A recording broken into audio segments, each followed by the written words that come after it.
Cette dernière session où on va être un petit peu provocateur. On sait que tout le monde est fatigué, donc on va essayer de la jouer beaucoup dynamisé. plus voilà, naturel, simple, pas de chichi, pas de technicité. On va faire du basique. Sur les nouveaux enjeux des acheteurs. Parce que les acheteurs, j'ai entendu beaucoup de choses, et c'est vrai que les acheteurs, j'ai tenté de dire, on a un petit peu de quoi s'inquiéter. Vous avez pu lire, c'est dans le petit résumé qu'on a fait dans le programme, que apparemment les études affirment que 85% des emplois de 2030 n'existent pas encore aujourd'hui. Donc dans le MICE et dans le travel, la règle devrait s'appliquer aussi. Donc c'est vrai que nos métiers changent, et on va essayer d'y voir un petit peu plus clair avec nos experts, nos panélistes qui sont là. Orly, je te laisse les présenter. Tout à fait. Alors, on a peut-être une slide qui présente tout le monde, si tu veux bien passer à la suivante. Merci beaucoup. Alors, on a, pour aborder ces problématiques qui sont plutôt sensibles, on a rassemblé 3 experts, chacun représentant une spécialité. Donc, nous avons Marcel Lévy, qu'on ne présente plus, rédacteur en chef de Déplacement Pro, qui va représenter les enjeux achats. Nous avons ensuite Richard Mita, qui est cofondateur d'EventDrive. Donc, vous connaissez tous, mais peut-être sans le savoir, parce que vous utilisez l'application en ce moment même, qui est spécialiste du MICE.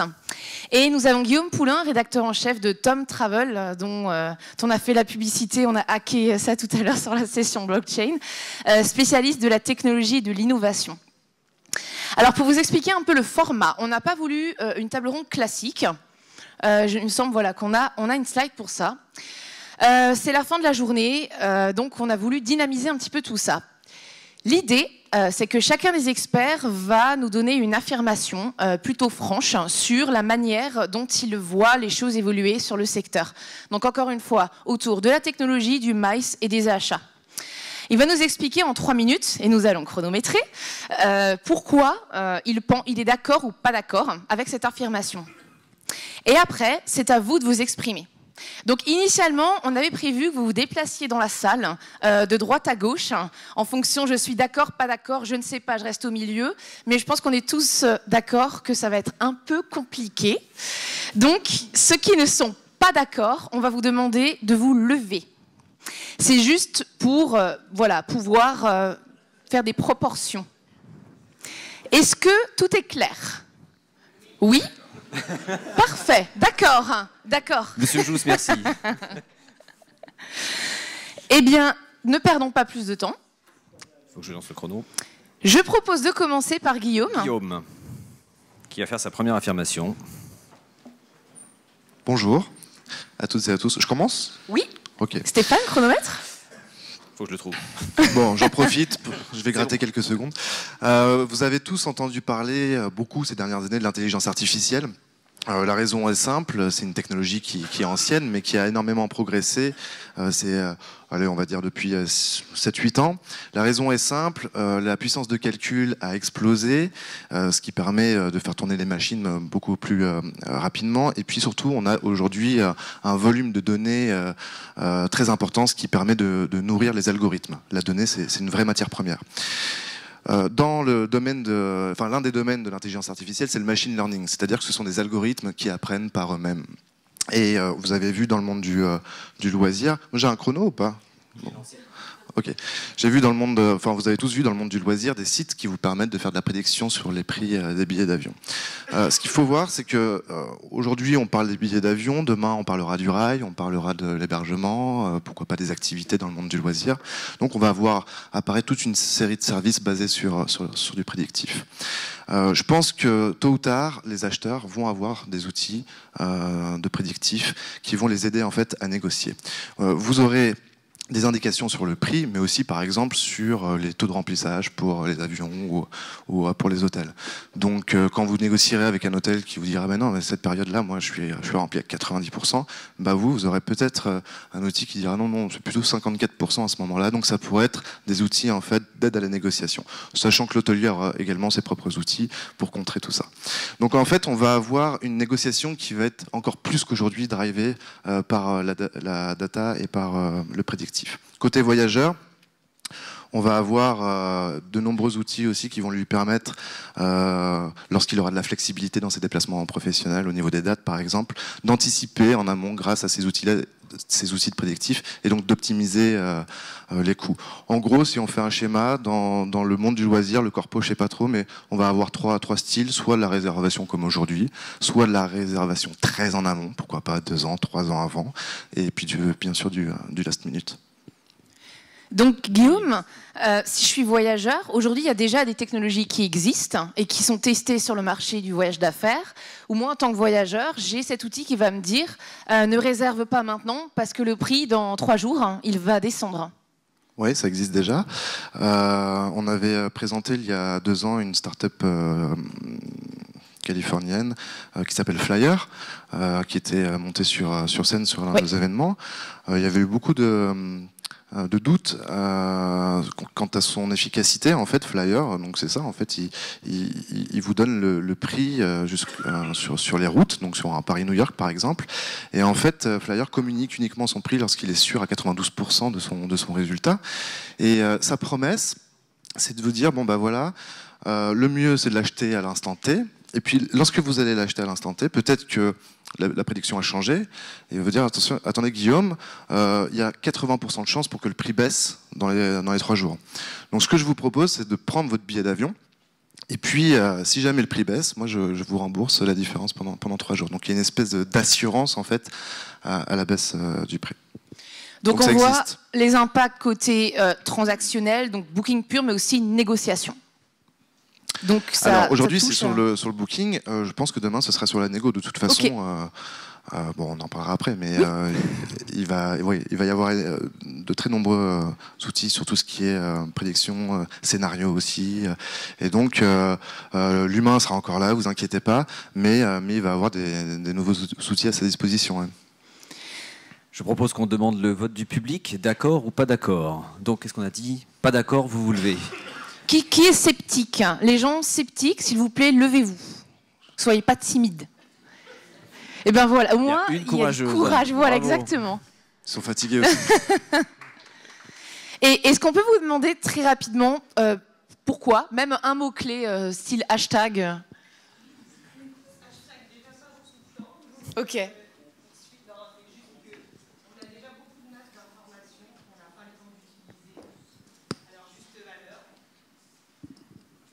Je ne sais pas si tout le monde a entendu. D'accord. Je disais, on a déjà beaucoup d'informations qu'on n'a pas le temps d'utiliser. Okay. Et donc là, je me dis qu'effectivement, on aura peut-être des choses en temps réel ou des choses qu'on pourra avoir dans le temps. Mais est-ce qu'on aura vraiment le temps de les analyser pour les utiliser à bon escient ? Et voilà, pour faire les bonnes négociations au bon moment. Est-ce que si l'outil nous dit vaut mieux que vous achetiez, je ne sais pas, dans 1 semaine, ça se trouve dans 1 semaine on sera sur un autre sujet, enfin j'en sais rien. Voilà. Je ne dis pas que ce n'est pas utile, parce que c'est certainement très utile. Je dis simplement que pour l'instant je suis sceptique dans la manière dont on pourra l'utiliser. Comment l'intégrer en fait dans vos process en interne. Voilà. Okay. Alors peut-être qu'il y aura d'autres outils qui nous permettront de nous libérer du temps sur d'autres choses et du coup de se concentrer sur ce genre d'outils. Voilà. Merci beaucoup. Merci Guillaume. Merci à vous. Richard, il me semble que voilà, Richard est partout, sur tous les fronts, il donne le micro, il parle. Très bien. Alors, bonjour à tous, je m'appelle Richard, je suis fondateur d'Event Drive. Vous nous utilisez peut-être aujourd'hui. Et ma première affirmation, c'est il est facile de comprendre la chaîne de valeur des acteurs du MICE. Et j'ai 3 minutes, c'est ça? Donc dissertation, 3 minutes, let's go, c'est parti. Alors, qu'est-ce que le MICE déjà? Meeting Incentive Convention and Exhibition, si je ne me trompe pas. Alors, je vais vous raconter une histoire, parce que c'est comme ça qu'en fait on fait le mieux. Il y a une de vos collègues qui est malheureusement, je crois qu'elle est partie, je ne la vois plus, mais il y a Clémence Poinsignon de L'Oréal, que vous connaissez sûrement tous, qui me semble est partie. Et en fait, il y a quelques années, quand elle prend son poste en tant qu'acheteuse Travel et MICE, parce qu'à l'époque c'était Travel et MICE, quand elle passait aux achats Category Manager chez L'Oréal, Et je le vois ça et je me dis, tiens, je vais lui parler du maïs. Et donc, on se voit pour déjeuner. Et je commence à lui parler de ça. Et au final, au bout de 3 heures, j'avais pas fini. Donc, en fait, les acteurs du maïs, donc ce qui est bien, c'est qu'on a bien déjeuné, en tout cas. C'est parce que tu es bavard, Richard. Et je suis sûrement bavard. Donc, aujourd'hui, mon affirmation est la suivante. Elle est de se dire, vous venez du travel. Le travel, on m'a dit que c'était assez simple. Même trop simple, puisque vous avez du temps pour vous occuper du maïs, d'après ce que j'ai compris. Et alors, le maïs, c'est à peu près le travel il y a 10 ans. Donc ça reste assez complexe. Et aujourd'hui, la chaîne de valeur des acteurs du maïs, ce qui est intéressant dans le maïs, c'est qu'en fait, tout le monde est acteur du maïs, tout le monde est acheteur du maïs. Et en fait, comprendre cette chaîne de valeur-là, c'est déjà faire une première étape de discussion et d'essayer de simplifier ce qui est complexe. Alors, on va aller dans... Pour vous faciliter la vie sur les acteurs du maïs, partez du principe qu'un événement, c'est quoi? C'est un stage, une audience et des vecteurs de communication. Donc un stage, c'est un lieu. Un lieu, ça veut dire tous des acteurs donc pour amener les gens sur le lieu, réserver les nuits d'hôtel qui vont avec le lieu. Ensuite, ça va être sur l'événement lui-même, ça va être réservé, donc toute la partie, les salles, la partie prestataire autour de cela. Et puis derrière, vous avez le post-event avec les acheminements. Et puis on a passé tout ce qui est restauration et traiteur. Donc ça, c'est la chaîne de valeur du maïs. C'est très simple. Et j'ai oublié 90% en ayant dit tout ça. Vous avez aussi toute la partie digitale. Vous avez aussi toute la partie résonance. Vous avez aussi toute la partie... Ensuite, logistique vis-à-vis des participants. Et j'oublie en plus, bien évidemment, les agences de communication événementielle qui sont là et tous les prestataires qui sont là pour vous aider sur vos événements. Donc, une fois que j'ai dit tout ça, est-ce que je suis encore dans mes 3 minutes? Il me reste 30 secondes. Donc, je vais me poser. Et je vais vous laisser réfléchir un petit peu pour vous, dans votre temps qui me reste imparti à vous donner. Est-ce que pour vous, ce que je viens de vous dire, c'est facile à comprendre ou est-ce que ça reste encore difficile? Donc si c'est difficile, levez-vous, s'il vous plaît. Une courageuse. Donc pour vous, c'est facile? Pour tout le monde, c'est facile. Super. Je pense qu'on va changer la règle. On va dire quand c'est... vous levez quand c'est... Très bien. Ça me va. On passe au premier enjeu. Achat. Alors, Marcel, à toi. Alors pour une fois que je n'ai pas à poser la question, je vais directement à la réponse. Oui, très rapidement. Pourquoi? Parce qu'on est entré dans l'univers de la personnalisation, qu'aujourd'hui, comme je le disais tout à l'heure, que ce soit les compagnies aériennes ou les hôteliers, on cherche au maximum à atteindre la vente directe, en tout cas la commercialisation directe. On parle encore aujourd'hui de contrats négociés, on parlera demain de cashback, avec un retour et un financement qui viendront directement aux acheteurs. Ce qui veut dire que la règle existe. Une entreprise a des règles, elle ne peut pas vivre sans règles, elle ne peut pas vivre sans donner en tout cas des grandes lignes directrices à ceux qui voyagent, à ceux qui se déplacent pour elle. Ce qu'elle peut faire, c'est les rendre totalement transparentes. Je prends un exemple très simple. Si j'ai besoin d'aller très loin, j'aurais peut-être droit à une premium, alors qu'aujourd'hui, certaines politiques voyage qui sont strictes disent personne ne voyage en premium ou personne ne voyage en business. Si mon profil me conduit à faire des déplacements en Europe, j'aurais tendance effectivement à être en classe éco. Tout cela de manière totalement transparente, puisque, encore une fois, si la règle existe, elle sera directement pilotée par la personnalisation et elle sera directement pilotée aussi par l'usage qu'en fera le voyageur de votre entreprise. Donc, la politique voyage qui est très rassurante pour l'acheteur, qui est très rassurante pour l'entreprise, eh bien finalement, lorsqu'elle devient transparente, elle s'applique plus facilement. On n'a pas besoin de chercher à savoir si on a convaincu ou pas. On n'a pas besoin de la changer ou de la transformer en fonction des événements qui soient économiques ou politiques.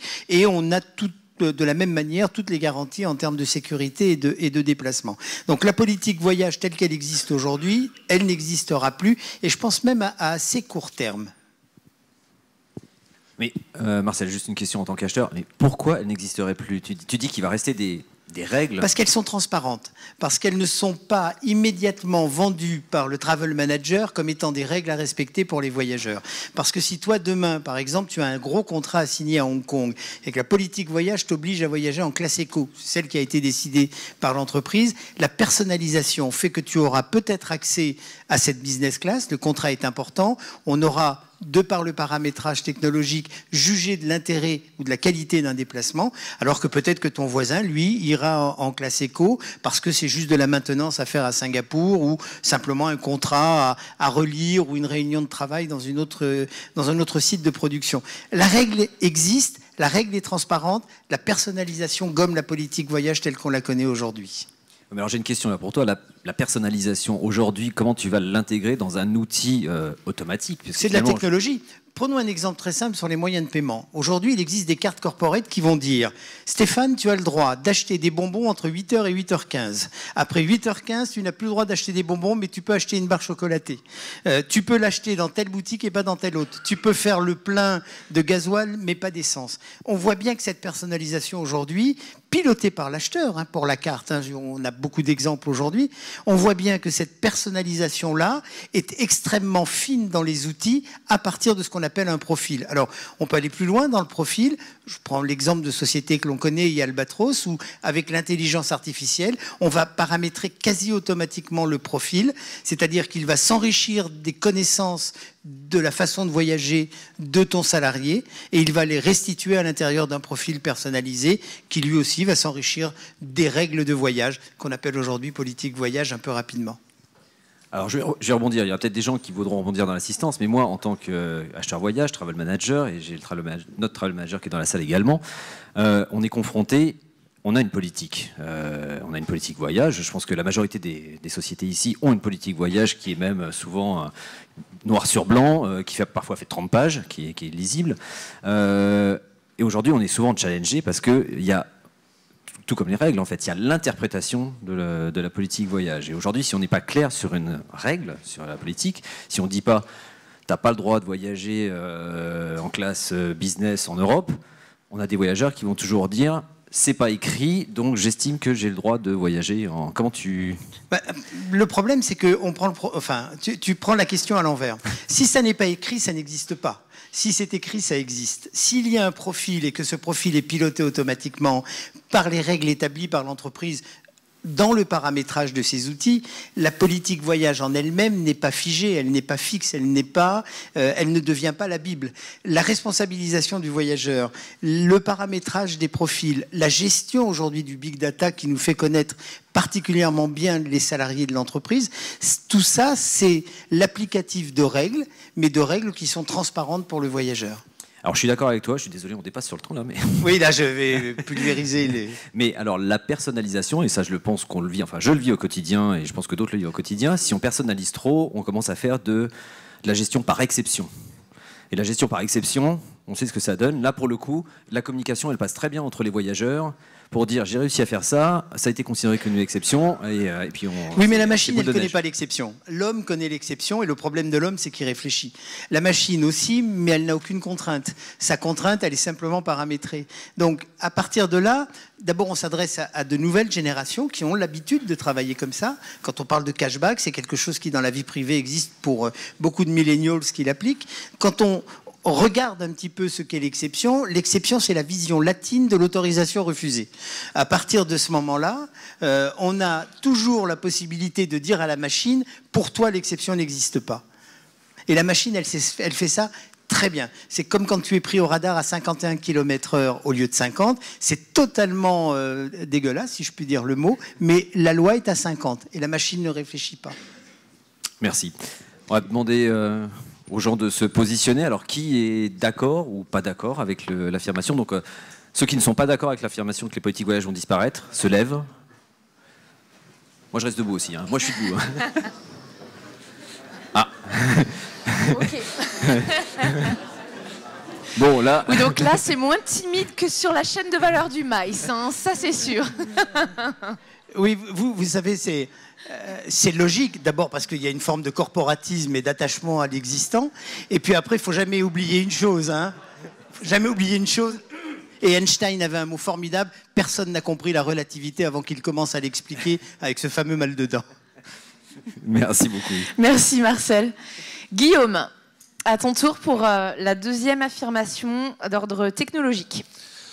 Alors, il faudrait peut-être rappeler en préambule que, rien à voir avec ton affirmation précédente, mais que quand on se prête au jeu des prédictions, on a toutes les chances de se planter. Donc, ce sont des sentiments qu'on a, rien de plus. Je pense que, alors deux choses sur cette affirmation. Premièrement, tous les logiciels métiers que l'on utilise, que vous utilisez, vont tôt ou tard, pour certains c'est déjà le cas, accueillir une couche d'intelligence artificielle, notamment pour vous faire gagner du temps, mais pour en fait être plus efficace. Donc on le voit dans le monde du CRM, des ERP, j'imagine que vous avez pas mal d'outils qui aujourd'hui vous connaissez l'automatisation, mais demain vous allez avoir des recommandations faites par l'intelligence artificielle. Deuxième chose, dans le monde de la santé, de nombreuses études ont prouvé que les diagnostics, notamment dans le milieu de l'oncologie, donc en ce qui concerne les cancers, que l'intelligence artificielle faisait des diagnostics plus précis que les meilleurs experts humains et surtout beaucoup plus rapidement. Tout ça pour dire que on va avoir en fait probablement on va voir des outils apparaître. Imaginez par exemple que vous mettez 20 ans de métier de travel management ou d'achat dans un algorithme. Il va tout analyser.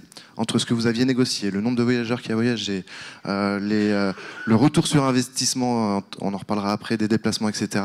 Et en fait, la machine va vous dire ce qui a été hyper bien optimisé, ce qui a été une énorme perte d'argent, et peut-être attirer aussi votre attention sur des choses que vous n'aviez pas forcément vues malgré votre expertise et votre expérience.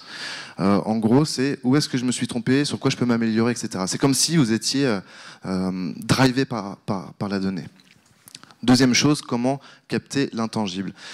En fait, si on croise toutes les informations qui sont sur un système d'information, vous imaginez donc, vous avez les données concernant le corporate travel, les données concernant les RH, la finance, le service commercial, etc. Eh bien, on va peut-être voir apparaître des indices sur le ROI d'un déplacement. Par exemple, Salesforce, dans le monde du CRM, le fait. C'est-à-dire, quelle est la probabilité de faire du business avec ce client historique. Et donc, moi j'ai un déplacement qui visiblement va me coûter 5 600 $. Est-ce que ça vaut le coup de le faire ou pas? Si l'indice est faible, peut-être que je peux me contenter d'une visioconférence, ou peut-être que j'ai intérêt à y aller. Et en fait, c'est ça l'intangible. C'est-à-dire qu'on va prendre votre historique, croiser ça avec des flux de données en temps réel, et en fait, la machine, l'intelligence artificielle, va faire des scénarios. Il va vous dire, voilà les probables. Après, vous rajoutez votre expertise en tant qu'humain et vous prenez votre décision. Mais de plus en plus, on va avoir ce genre de recommandations qui vont être faites par la machine. Donc, deux aspects en fait forts qui se dégagent. Un, c'est la visibilité sur des coûts qui devient, on va dire, évidente. Grâce à des couches de machine learning, par exemple, on va pouvoir avoir accès au coût total d'un voyage. Parce qu'aujourd'hui, c'est vrai qu'on a des informations qui sont extrêmement fragmentées. On pense même sur les dépenses hôtelières, les dépenses de restauration, les dépenses de frais auxiliaires. Vous les voyez passer dans les notes de frais, mais à aucun moment une vraie consolidation est faite contextuelle au moment même où on book un voyage. Donc ça, c'est la visibilité sur les coûts et le ROI, effectivement, d'un déplacement où on peut vraiment capter la valeur finalement du coût que représente un déplacement professionnel. Qu'est-ce que ça nous a apporté au final? Oui, ça c'est un enjeu énorme quand vous optimisez les dépenses. Mais juste, il y a une start-up qui est française, qui s'appelle Prévision.io, qui est assez intéressante. Eux, en fait, ils automatisent la création d'algorithmes. Donc, en gros, vous n'avez pas du tout besoin d'être un ingénieur. Vous dites à l'algo, voilà les données que je te nourris de telles données. Donc sur vos différents outils, vous branchez ça à l'algorithme et vous lui dites maintenant, dites-moi là où j'ai été bon en égo, là où j'ai été mauvais, ou dis-moi vers qui je devrais aller, vers quel acteur je devrais aller. Et en fait, c'est un benchmark ultra avancé en fait. Et ils sont en train de bosser avec Oui SNCF, enfin c'est pas des geeks au fond du garage qui fantasment, c'est un fait. Donc en fait, ce genre de choses-là, on y croit, on n'y croit pas. Mais quand on voit des grandes sociétés qui investissent énormément d'argent dessus, c'est probablement qu'il y a l'IA, c'est plus de la science-fiction, ça fait longtemps que ça n'en est plus. Donc temps pour vous, je pense, de prendre position. Donc on va peut-être changer la règle du coup, Stéphane, comme tu l'as suggéré. Pourquoi? Je sais pas, pour que les gens se lèvent. Donc qui croit en fait au potentiel de l'intelligence artificielle pour vous aider à avoir donc cette visibilité sur les coûts, à calculer un meilleur ROI et à capter cet intangible?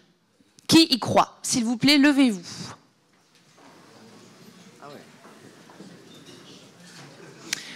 Bon, je pense qu'on a un beau potentiel. Hein. Très bien, merci beaucoup. C'est bizarre parce que je vois des gens là-bas qui ont parlé du ROI sur le maïs et qui ne se sont pas levés, alors qu'ils viennent de démontrer que le ROI sur le maïs, ça existait. En parlant maïs, parfaite transition. Alors, passons au deuxième enjeu maïs. Richard, tu vas faire attention à ce que tu vas dire parce que là, tu parles des achats, des acheteurs. Alors, pas de... Alors...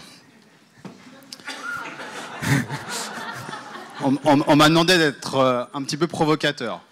Et vu que je suis en face d'acheteur et que je ne suis pas un acheteur, j'ai pris la définition d'un acheteur. J'ai trouvé sur un site qui s'appelle Décision Achat. T'en as 60-70 dans la salle, Richard. Donc, non, justement j'ai pris une référence. Oui, j'ai pris une référence.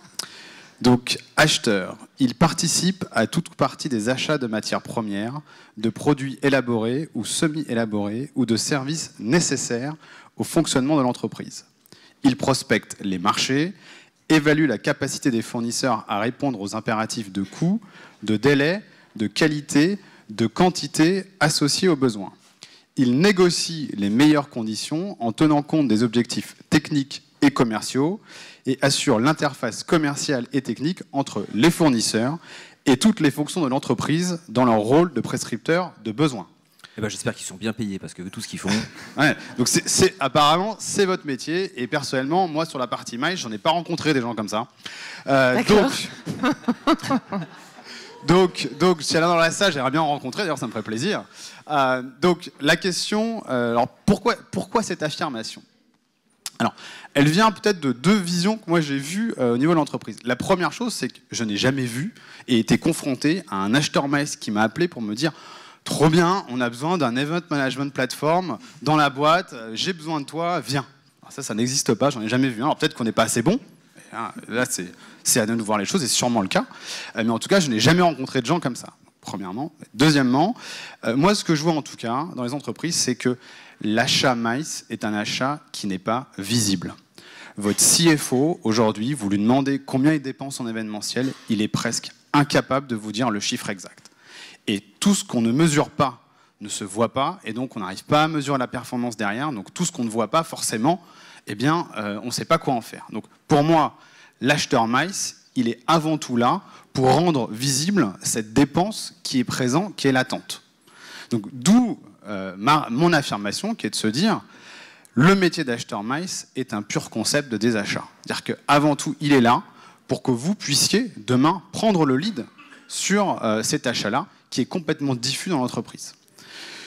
Donc, après, c'est quelque chose. Alors maintenant, pourquoi est-ce que ce ne serait pas le cas? Donc, je dois aussi défendre l'inverse. Donc, parce que vous êtes des gens tous formidables dans cette salle et je vous adore, hein, bien évidemment.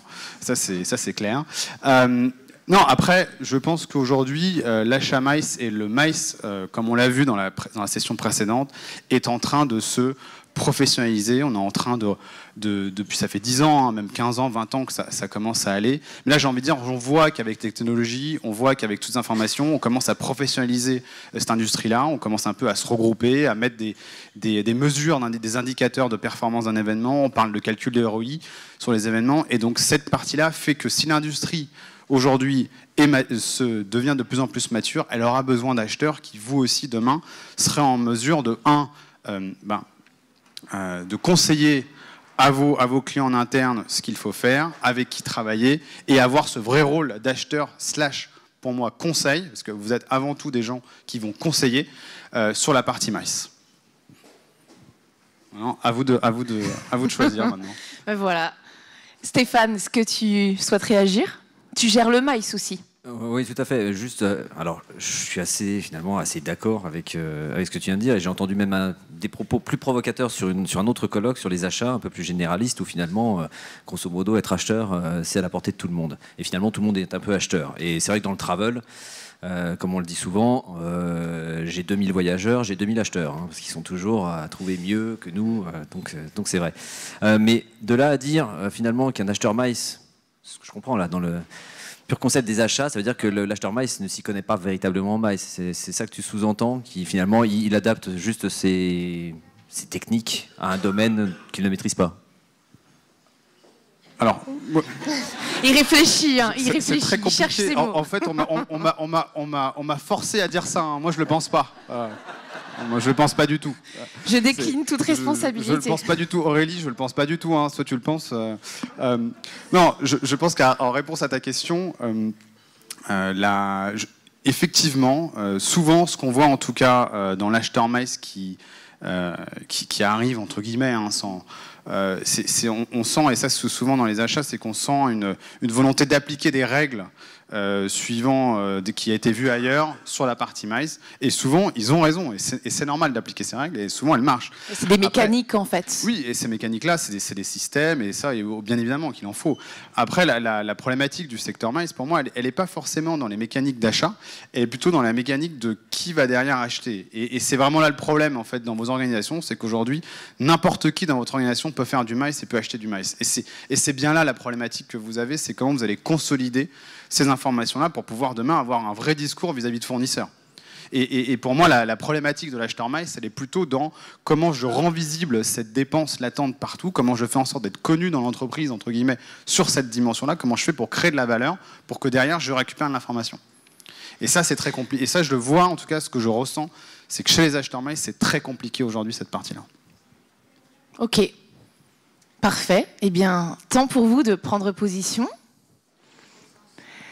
Alors, ceux qui sont d'accord avec le challenge de Richad, s'il vous plaît, levez-vous. Alors, attends. Non, ceux qui sont le challenge, tout du moins, le fait que l'acheteur mice n'est qu'un acheteur, point barre, quoi, si on résume. Richad, tu résumes comme tu veux. C'est ça. Moi, c'est pas moi qui ai proposé ça, encore une fois, hein, je le répète. bien sûr. Je crois qu'on va avoir du mal à avoir position là. Je sais pas pourquoi, je le sens pas. Donc, reformulons dans l'autre sens à ce moment-là. Ceux qui pensent qu'il y a une réelle, que en fait l'achat mice est un réel métier en soi et que ce n'est pas une application d'autres mécaniques, levez-vous, s'il vous plaît.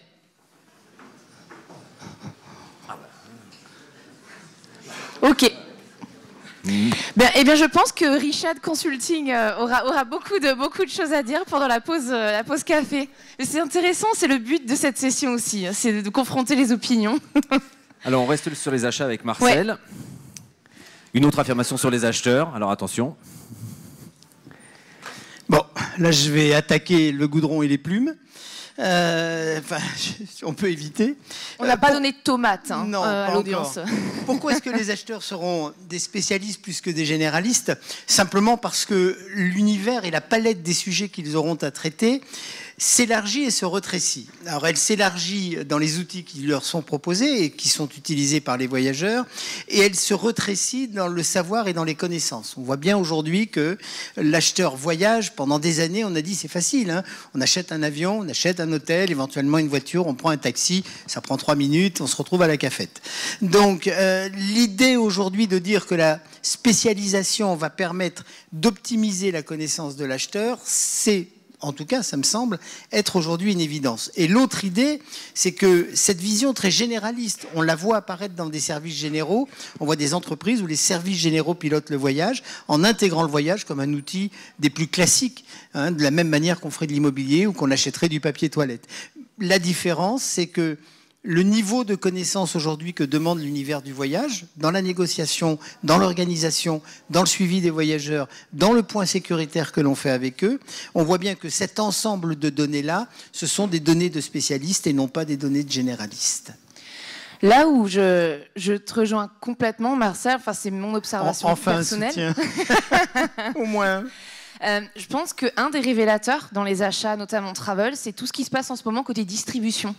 En fait, on est obligé de dérouler un peu la pelote, comprendre comment ça marche avec voilà, les modèles de distribution qui changent, les stratégies notamment aériennes ou hôtels entre la distribution directe, indirecte, NDC, personnalisation. Et c'est là où je pense qu'on rentre dans du technique. Hein. On va, j'en suis persuadé. Nous, vous savez, les journalistes, ce sont des voyeurs, ce sont des observateurs du marché. Notre grande force, c'est de jouer avec l'argent des autres, généralement le vôtre, hein, puisqu'il y a les fournisseurs et les acheteurs. Et tous les journalistes font ça. L'observation, c'est simplement de regarder les évolutions. Ces évolutions de la distribution directe, on les entend des fournisseurs.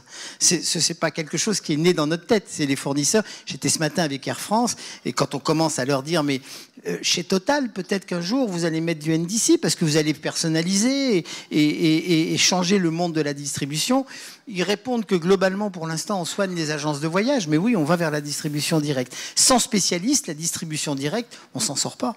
On sera incapable de la gérer. Enfin, vous serez... c'est moins mon... Je vous ai expliqué pourquoi avant. C'est moins mon truc, mais de fait... Cette distribution directe va imposer une spécialisation et vous verrez que ma troisième affirmation tout à l'heure, celle qui me fera sortir, à mon avis, à coups de cailloux, va conforter les deux premières. Merci. Donc dans le public, du coup, le vote. Si vous êtes d'accord, si vous pensez qu'effectivement les acheteurs vont être des spécialistes, levez-vous. Oui, donc tu as grande partie de la salle. Il fallait que je sauve le deuxième coup. Quand même. Allez, Guillaume. On repasse à Guillaume. Le troisième enjeu technologique.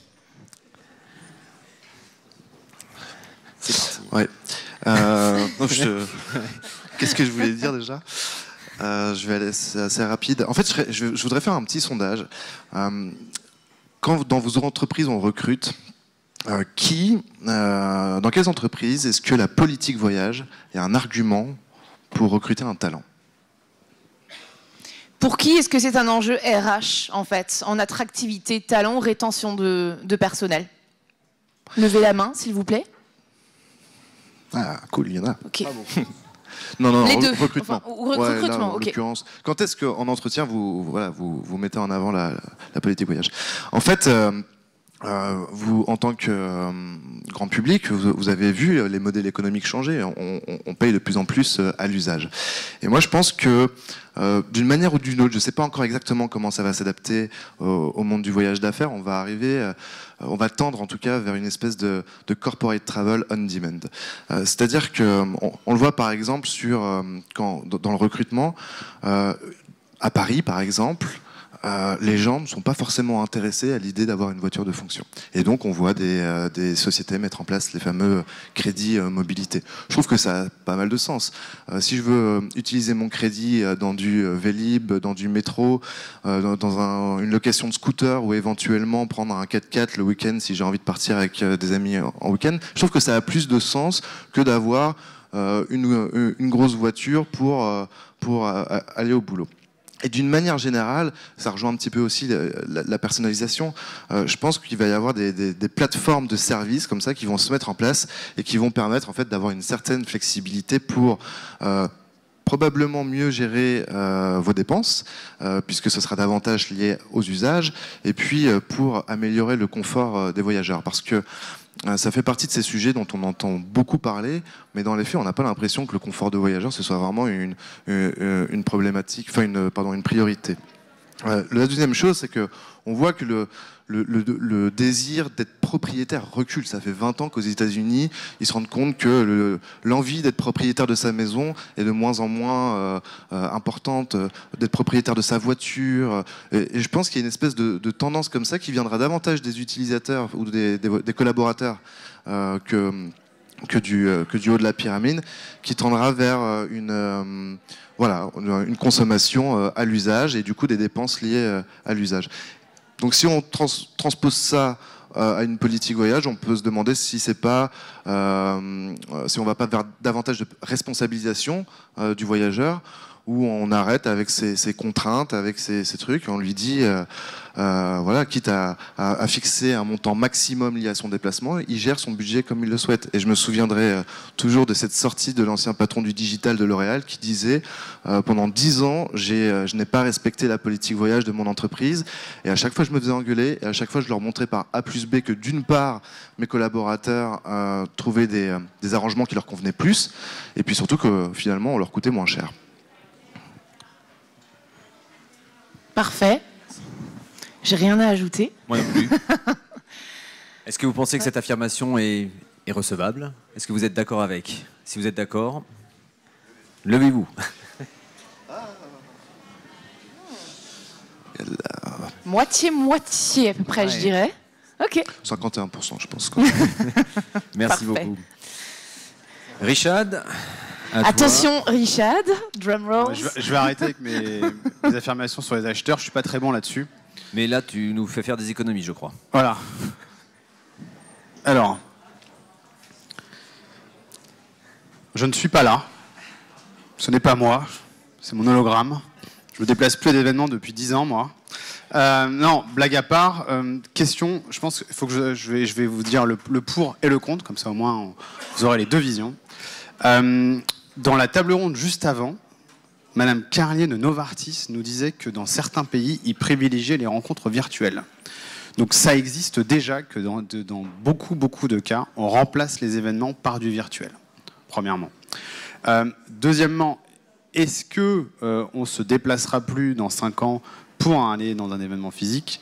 Moi, je pense que la réponse est oui, bien évidemment, parce que se déplacer, prendre un avion, passer les sécurités, faire tout ça pour juste quoi se voir, ça sert à rien. Aujourd'hui, on a les smartphones, on se porte très bien, on se chatte, on aura des bots pour automatiser tout ça. Moi, j'ai plus besoin de vous voir. Et on sera acheté sans vous voir. Et la plupart des gens avec qui vous travaillez, même je suis sûr que vous les voyez même pas. Et de ne pas les voir, ça vous dérange pas. Donc aller à un déplacement pro dans 5 ans, non. Moi, c'est pas intéressant. Et avec les technologies qu'on aura dans 5 ans, on pourra même inventer ce qu'on appelle des hologrammes sensoriels, où en fait vous pourrez être vous aurez l'impression d'être avec une personne dans une salle que vous aurez inventée, et vous pourrez vous sentir et vous toucher, ça sera pareil. Donc ça. Et on a fait une étude là-dessus. C'est une négociation un peu bizarre là quand même. Elles sont très bizarres, mais on a fait une étude en fait il y a quelques années de cela, et ça va me permettre d'introduire le second point. Il y a quelques années de cela, on a fait une étude sur les événements en 2050. Et il y avait deux principaux findings qu'on a vus.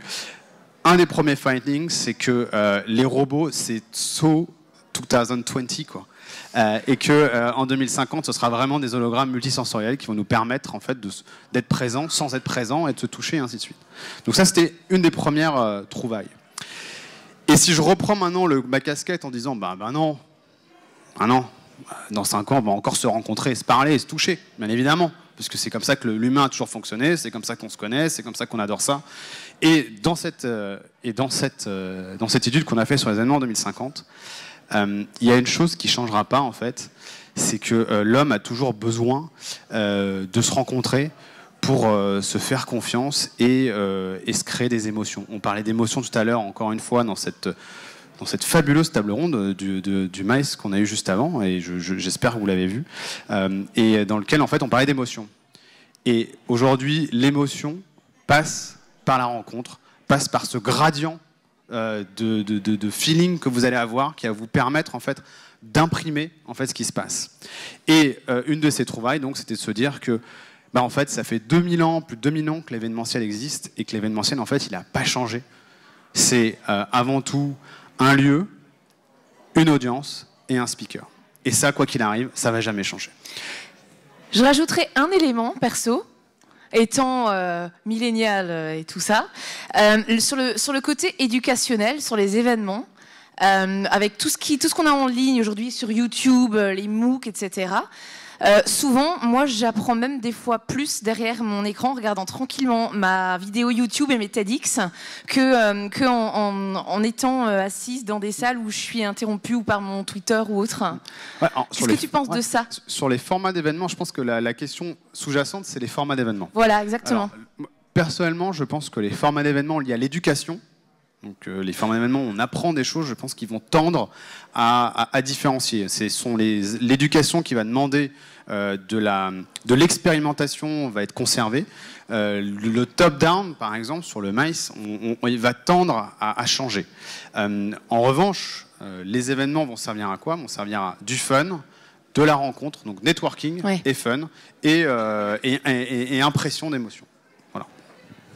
Donc JBTA dans 5 ans, on sera toujours là, à ton avis? JBTA dans 5 ans, vous serez toujours là et ça fera on sera en réalité virtuelle. Hein. Et ce sera toujours un plaisir d'être là avec vous dans 5 ans, ça c'est sûr. Hein. Parce que les acheteurs MICE seront encore là, bien évidemment. Alors, si vous pensez que d'ici 5 ans, on ne se déplacera plus pour des événements, bah, levez-vous, si vous êtes d'accord avec cette affirmation.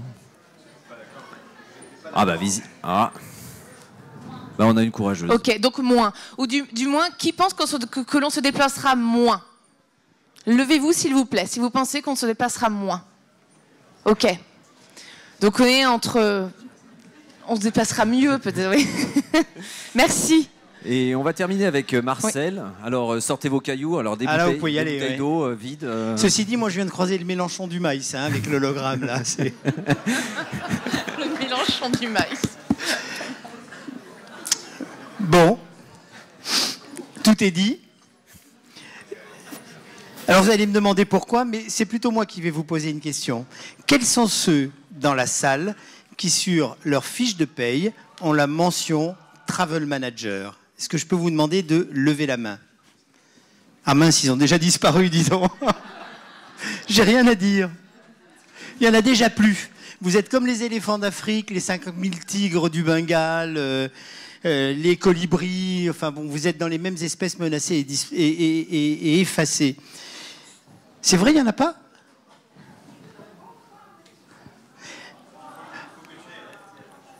Il faut...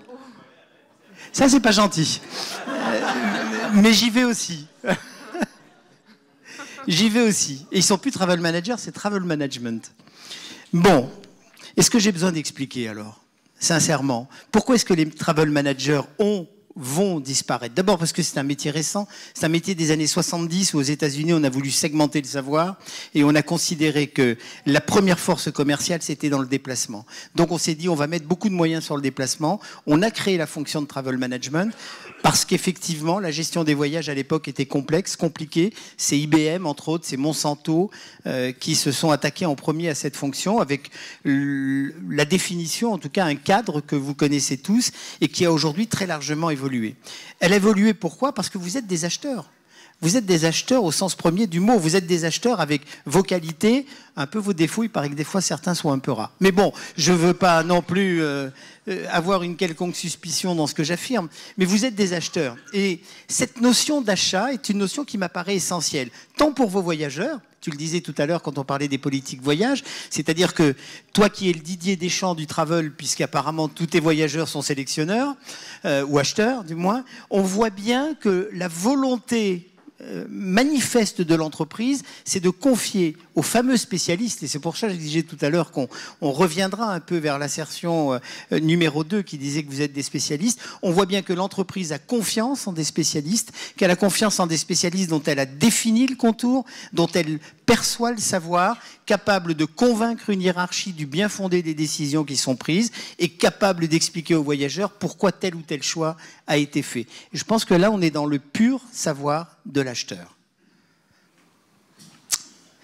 Soit je vous ai ennuyé pendant 3 minutes, ce qui est tout à fait possible aussi, hein. Soit il est vraiment très tard, soit vous avez très faim. On peut leur peut-être demander si vous avez très faim, levez-vous aussi. Bon, je te laisse faire.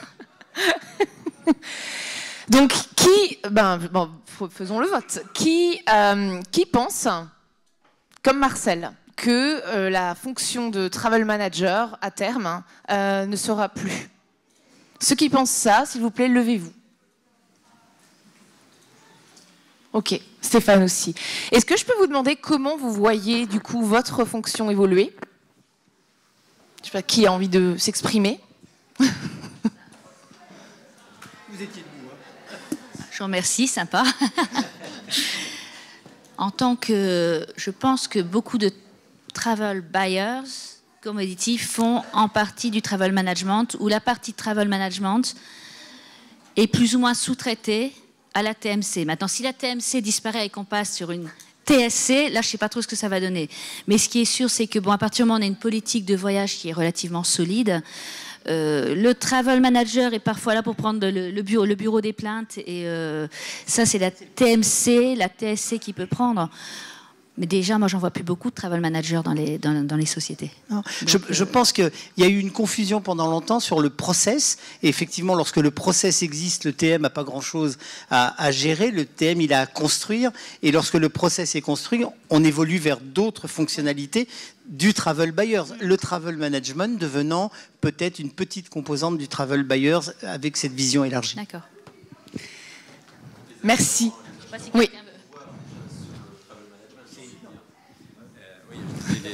Les acheteurs ont pris le pouvoir sur le travel management et gèrent cette famille d'achats complètement et vont gérer la prévente de la même façon. J'ai même envie d'aller un poil plus loin que Marcel. Eh oui. Est-ce que le futur, c'est pas les achats qui définissent des règles globales, non pas une politique voyage très stricte, mais un budget global. Et après, c'est la technologie qui prend le relais sur l'automatisation de tout. On utilise un chatbot, peu importe quelle technologie, pour tout réserver, et on automatise tout ce qu'on peut, et tout en gardant une touche humaine pour la gestion des exceptions ou des disruptions. Elle est meilleure pour moi que les questions, elles sont un peu plus longues, mais elle fait pas les réponses. Et au moins, qui veut répondre ? Enfin, qui en tout cas a peut-être un regard sur la question d'Aurélie.